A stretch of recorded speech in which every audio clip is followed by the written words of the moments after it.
परमेश्वर का धन्यवाद देती हूँ इस सुंदर दिन के लिए और इस सुंदर समय के लिए।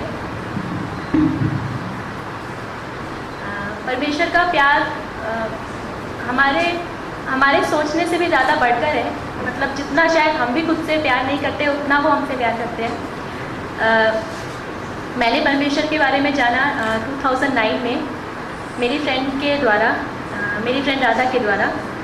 वो और मैं साथ में हमारे कैंपस ट्रेनिंग के लिए फरीदाबाद में थे और हम लोग 4 रूममेट्स थे। उसमें से एक राधा, एक मैं और 2 लड़कियां और थी। और बचपन से ही मतलब मैं मंदिर जाती थी, पूजा करती थी, लेकिन एक जो होता है मन की शांति वो वैसे नहीं था जितना मुझे मतलब कुछ ऐसा लगता था कि लाइफ में कुछ मिसिंग है। और छोटी छोटी बात में मैं बहुत जल्दी परेशान हो जाती थी और बहुत जल्दी निराश हो जाती थी। बाकी मतलब परमेश्वर ने मुझे ब्लेस किया था पहले से ही कि उन्होंने मुझे अच्छा जॉब दिया था, लेकिन फिर भी एक था कि कुछ मिसिंग है। राधा मेरी फ्रेंड थी जो हम लोग के साथ में प्रार्थना करती थी। स्टार्टिंग में हम लोग उसको ये करते थे, मतलब अपने से थोड़ा अलग रखते थे कि ये रूम में प्रार्थना करती रहती है और मतलब बहुत थोड़ा डिफरेंट थी, वो डिफरेंट तरीके से बिहेव करती थी। तो हम लोग सोचते थे कि ये मतलब किस टाइप की लड़की है जो कमरा बंद करती है, फिर आधे 1 घंटे तक बैठी रहती है और प्रार्थना करती है। तो थोड़ा सा डिफरेंट उसकी तरफ एटीट्यूड था।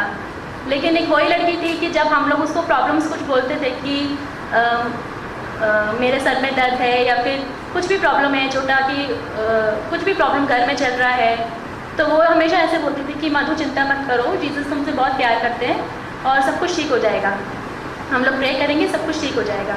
तो वो उसके वर्ड सुन के मुझे लगता था कि इतना होप कैसे दे सकती है मुझे। फिर ऐसे कभी कभी उसके पास डिस्कस करती थी, कुछ प्रॉब्लम होता था तो प्रार्थना करते थे, प्रार्थना करके थोड़ा शांति मिलता था। फिर भी मैं सोचती थी कि ठीक है होंगे, मतलब हमारे हिंदू में इतने सारे भगवान हैं, उसमें से एक भगवान जीसस भी होंगे, ऐसे करके मैं सोचती थी। फिर एक बार राधा के साथ मैं चर्च गई और चर्च में न्यू कमर्स को बोलते हैं कि आगे आके प्रार्थना करना है, जिन लोगों को मतलब कोई स्पेशल रिक्वेस्ट है या जो लोग फर्स्ट टाइम आए हैं। तो आगे आके मैं प्रार्थना करवाने के लिए आगे आई और वहाँ पे फ़ौरन से एक लेडी आई हुई थी। उन्होंने मेरे सर पे हाथ रख के मेरी रिक्वेस्ट पूछी और मेरे सर पे हाथ रख के वो प्रार्थना करना उन्हें स्टार्ट किया।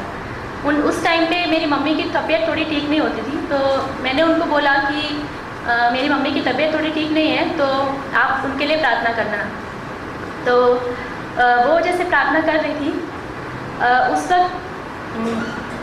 उस वक्त मैंने फील किया जैसे राधा हमेशा बोलती थी कि जीसस क्राइस्ट हमारे लिए इस दुनिया में आए और उन्होंने हमारे लिए अपनी जान दी। तो मुझे ये मतलब एकदम प्रैक्टिकल नहीं लगता था कि मैं तो अभी इस टाइम पे जी रही हूँ, वो मेरे लिए इतना पहले आके उन्होंने जान कैसे दे दी, ऐसे करके मैं सोचती थी। तो बहुत इम्प्रैक्टिकल लगता था। लेकिन जब वो लेडी मेरे सर पे हाथ रख के प्रार्थना कर रही थी तो मुझे एक मतलब अंदर से बहुत ये हो रहा था। मेरे सारे जो बुरी आदतें थी वो मेरे सामने आ रही थी। बुरी आदतें मतलब पेरेंट्स की रिस्पेक्ट नहीं करना, मेरी मम्मी से कभी मैं जैसे डांट के बोल रही हूँ या मतलब उनका कहा हुआ नहीं मान रही हूँ। मतलब वो मुझे इतना प्यार करके मुझे डांटती थी, लेकिन मैं उसका मतलब उनको उतना ओबीडियंस नहीं था, तो उनकी बात नहीं मानती थी, कभी उनसे अच्छे से बात नहीं करती थी। तो वो सब मेरे सामने ऐसा फ्लैशबैक मुझे दिख रहा था। तो उतना था कि ये ऐसा नहीं हो सकता कि ये झूठ है, कि मुझे परमेश्वर ही ये दिखा रहे हैं कि ये तुम्हारे मतलब पाप हैं। और उस वक्त वो मुझे याद करके बहुत रोना आ रहा था। मैं रो रही थी और इतना रो रही थी कि मतलब मेरे कंट्रोल में ही नहीं था। और फिर भी लेकिन अंदर से बहुत शांति मिल रही थी।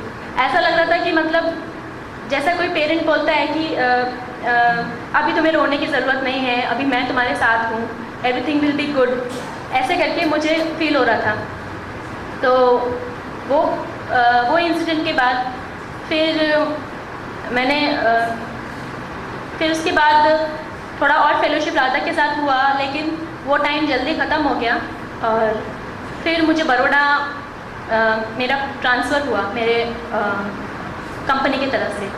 तो बड़ौदा आई और यहाँ पे बाइबल पढ़ा तो एक अलग सा शांति मिला। और जो चीज़ें मैं पहले बहुत इन्जॉय करती थी, मतलब झूठ बोलते वक्त कभी ऐसा अंदर से फीलिंग नहीं होता था कि कुछ गलत कर रही हूँ। ऐसा लगता था कि ठीक है, आजकल प्रैक्टिकल है, झूठ सब बोलते हैं, चलेगा थोड़ा। लेकिन फिर उसके बाद परमेश्वर का जो पवित्र आत्मा था वो मेरे अंदर काम कर रहा था। और फिर उसके बाद जो मतलब झूठ बोलने का अगर मैं ट्राई भी करूँ तो बहुत गिल्टी फीलिंग होती थी कि बहुत गलत हो रहा है जैसे, और कोई दुखी हो रहा है मेरे इस एटीट्यूड से, वो मुझे ऐसा फील होता था। तो फिर धीरे धीरे चेंज आया लाइफ में। और जैसे परमेश्वर मतलब शांति देता था, कभी प्रॉब्लम होती थी तो जब प्रेयर करती थी तो शांति मिलती थी। कई बार इम्पॉसिबल चीज़ें भी परमेश्वर ने पॉसिबल की। और जितना प्यार हो, जैसे घर से दूर होते हुए भी ऐसा लगता था कि मेरा बहुत अपना कोई मेरे साथ है, ऐसा फीलिंग परमेश्वर ने मुझे दिया। और फिर तब से लेके अभी तक परमेश्वर ने बहुत मुझे आशीष दी है। और मेरे परिवार, मुझे एक अच्छा परिवार दिया है, इतने लविंग पेरेंट्स मुझे दिए हैं, और परमेश्वर का मैं धन्यवाद देती हूँ।